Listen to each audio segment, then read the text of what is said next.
अस्सलाम वालेकुम। मैं आपसे मुखातिब हूँ हकीम हाजिक। आज हमारे इस लेक्चर का मौजू है शुगर का 111% यकीनी इलाज दरियाफ्त।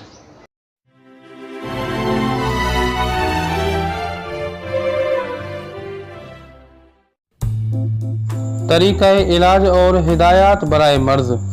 इसके इस्तेमाल से पहले चंद एक हिदायतें मैं आपको देना चाहूँगा। जैसा कि आपको पता होगा कि शुगर मुज़म्मिन अमराज में से यानी कि क्रॉनिक डिजीज़ में से एक डिजीज़ है जो कि बरसहा बरस चलने वाली एक लाइलाज मर्ज़ है तकरीबन, जो कि दुनिया में इसका कोई भी कामयाब इलाज नहीं है। जो लोग जो कि शुगर के मर्ज़ में मुब्तला हो चुके हैं या वो मेडिसिन बाकायदा से लेते या इंसुलिन लेते हैं, सो उनके लिए एक बेबहा कीमती तोहफ़ा जो है वो मैं आज लाया हूँ। इसके इस्तेमाल से ऐन मुमकिन है कि शुगर जो है वो नेगेटिव हो जाए, यानी शुगर लेवल नॉर्मल रहने लगे। लेकिन इस नुस्खे के इस्तेमाल से पहले चंद एक हिदायत मैं अपने पेशेंट को देना पसंद करूँगा, क्योंकि ये क्रॉनिक डिजीज़ है। इस वजह से इसके जो मरीज़ हैं वो साल हर साल इंसुलिन लेते हुए आए हैं या एलोपैथिक मेडिसिन खाते हुए आए हैं। तो उस वजह से अगर आप एकदम से वो मेडिसिन बंद करके ये जो है नुस्खा इस्तेमाल करना शुरू करेंगे तो लाजमन शुगर लेवल कंट्रोल नहीं हो पाएगा और आपको कॉम्प्लिकेशन का सामना करना पड़ेगा। इस वजह से मैं आपको हिदायत दूंगा कि अगर आप एलोपैथिक मेडिसिन लेते हैं या इंसुलिन वगैरह लेते हैं तो आप हरगिज़ उन्हें बंद न कीजिए। एक अदद ग्लूकोमीटर अपने पास लेकर रख लें या किसी करीबी क्लिनिक से आप हर रोज़ अपना शुगर लेवल चेक कराते रहें इस नुस्खे के इस्तेमाल के दौरान, क्योंकि अब जब आप एकदम से बंद करेंगे इंसुलिन या मेडिसिन बंद करेंगे तो आपकी शुगर लेवल शूट कर जाएगी और आपको तकलीफ और कॉम्प्लिकेशन का सामना करना पड़ेगा। अब जब आप देखते रहेंगे कि शुगर लेवल जो है वो कंट्रोल होता रहा है तो आप आहिस्ता आहिस्ता इंसुलिन कम करते जाइए या जो मेडिसिन आप अप्लाई कर रहे हैं वो कम करते जाइए, हत्ता कि जब आपका शुगर लेवल कंट्रोल होने लगे तो आप उनको मुकम्मल तरह से बंद कर सकते हैं। दरअसल दोस्तों, जब नुस्खा जो मैं अभी आपके सामने पेश करने वाला हूँ वो एक यूनानी हर्बल नुस्खा है। वो ऐसे अज्जा पर मुश्तमिल है जो कि पेनक्रियाज के लिए टॉनिक हैं, यानी कि लबलबे के लिए टॉनिक हैं, उनकी फिजियोलॉजी को बेहतर बनाते हैं ताकि वो अपना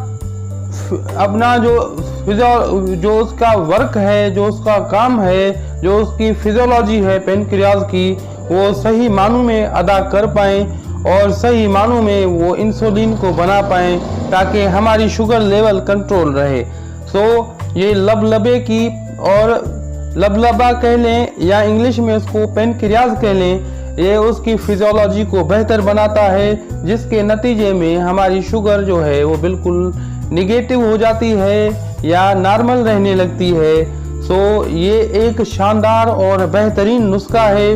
न सिर्फ मैं आपको हिदायत करूंगा कि न सिर्फ आप अपने दोस्तों और अहबाबों और बुजुर्गों तक ये नुस्खा पहुंचाएं, बल्कि इसको सोशल मीडिया में इतना शेयर करें ताकि इस नुस्खे से न सिर्फ मैं फ़ायदा उठा पाऊँ, न सिर्फ आप फ़ायदा उठा पाएँ, बल्कि अवामुन्नास तक जितनी हो सके ज़्यादा फैलाएं ताकि ये एक कामयाब और एक मुफीद नुस्खा है, हर इंसान इससे फ़ायदा उठा पाए। नाज़रीन, इसको शेयर करके आप भी हमारे साथ अजर अजीम में शामिल हो जाएं। अब नुस्खा पेशे खिदमत है, उसके लिए आप अपने पास कापी और पेन रख लें या इस वीडियो को डाउनलोड करके अपने पास सेव कर लें ताकि वक्तन फवक्तन आप इसे देखते रहें और इसे फ़ायदा उठाते रहें और दूसरे लोगों के साथ शेयर करते रहें ताकि इस अजर अजीम में न सिर्फ हमें हिस्सा मिले बल्कि आप भी हमारे साथ शरीक रहिए इस अजर और खैर के काम में।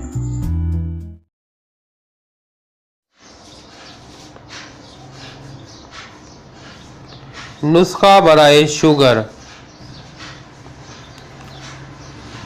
नंबर 1 चाकसू 100 ग्राम। नंबर 2 गुड़ मार बूटी 100 ग्राम। नंबर 3 तुखम जामुन 100 ग्राम। नंबर 4 तुखम करेला खुश्क 100 ग्राम।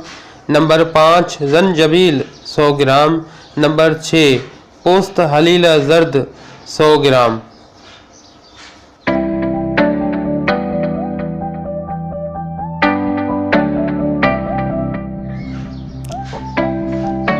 तरकीब तैयारी।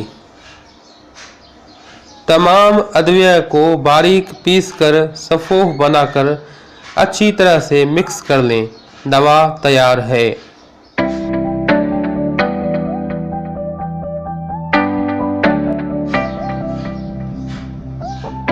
तरकीब इस्तेमाल। चौथाई चाय वाला चम्मच सुबह शाम सादा पानी से इस्तेमाल करें। यही तरकीब इस्तेमाल है। अगर आप बतौर वेट इस्तेमाल करते हैं तो 2.5 ग्राम जो है वो आप सुबह और शाम जो है आप इस्तेमाल कर सकते हैं। मुफीद बातें दोस्तों, इसमें मैं कोशिश करूंगा कि आपको वो चीज़ें बताऊं जो कि आपके लिए शुगर के हवाले से बहुत ज़्यादा मुफीद हैं। उनमें सबसे अव्वल जो आम मिलने वाली चीज़ें हैं, उनमें जितने भी खट्टे फ्रूट या फल हैं वो बहुत ज़्यादा मुफीद हैं शुगर के हवाले से। वो शुगर के लेवल को डिक्रीज़ करती हैं और वो लबलबे के लिए बहुत अच्छी चीज़ें हैं, वो टॉनिक हैं। उसके अलावा एक और चीज़, खासकर 2 चीज़ों का मैं जिक्र करूंगा, जैसा कि जामुन बहुत ज़्यादा मुफीद है। जामुन आपको मिलता है सीज़न में तो आप बहुत ज़्यादा इस्तेमाल कीजिएगा। और उसके अलावा एक और चीज़ है जिसको अनार फली कहते हैं। वो एक फल है लेकिन वो बाद इलाकों में नहीं मिलती, किन इलाकों में कभी कभार देखने को आती है। अगर वो आपको मिलती है तो वो आप कसरत से इस्तेमाल करें, वो भी बहुत मुफीद है। उसके अलावा अब जैसा कि करेले की सब्ज़ी है वो बहुत ज़्यादा मुफीद है। इस तरह की बहुत सी चीज़ें हैं जो कि शुगर के हवाले से मुफीद हैं, लेकिन इस लेक्चर में शायद मैं वो न आपको बता पाऊँ। अब वो चीज़ें जो शुगर के लिए नुकसानदेह हैं, जैसा कि बज़ाहिर मीठी चीज़ें हैं, वो बहुत ज़्यादा नुकसान देती हैं शुगर के पेशेंट को, उनसे परहेज़ करना चाहिए। और उसके अलावा निशास्तदार जो चीज़ें हैं जैसा कि आलू, चावल, गोगड़ू वगैरह, या वो चीज़ें जो कि ज़मीन के अंदर पैदा होती हैं, सब्जियां, या वो ज़मीन के अंदर पैदा होने वाली सब्जियां हैं या गाजर है, वो भी बहुत ज़्यादा नुकसानदेह हैं। उनमें जो है वो निशास्ते की या कार्बोहाइड्रेट की मिकदार या मात्रा बहुत ज़्यादा होती है। उसके अलावा जो है मुफीद बातों में ये भी शामिल है कि आप नमाज बाकायदगी से अदा करें, नवाफिल के साथ अदा करें। वो आपके शुगर के लेवल को डिक्रीज़ करने में बहुत ज़्यादा मददगार साबित होगी। अगर आप मुसलमान हैं तो नमाज अदा करें। अगर आप किसी और मज़हब से ताल्लुक़ रखते हैं तो आप वाक कर लें, कसरत के साथ वाक करें, वो आपके लिए बहुत ज़्यादा मुफीद साबित हो सकती है। दोस्तों, अगर आपको वीडियो अच्छा लगा हो तो इसको लाइक कीजिए, अच्छा न लगा हो तो डिसलाइक कर सकते हैं। अगर आप हमारे इस मवाद से, इस मालूमाती वीडियो से मुतमईन और मुत्तफिक हैं, किसी दोस्त या अहबाब को फ़ायदा देना चाहते हैं तो बिला झिझक इसको शेयर कीजिए अपने दोस्तों और अहबाबों के साथ, ताकि वो भी इस मुफीद मालूमाती वीडियो से फ़ायदा उठा पाएँ।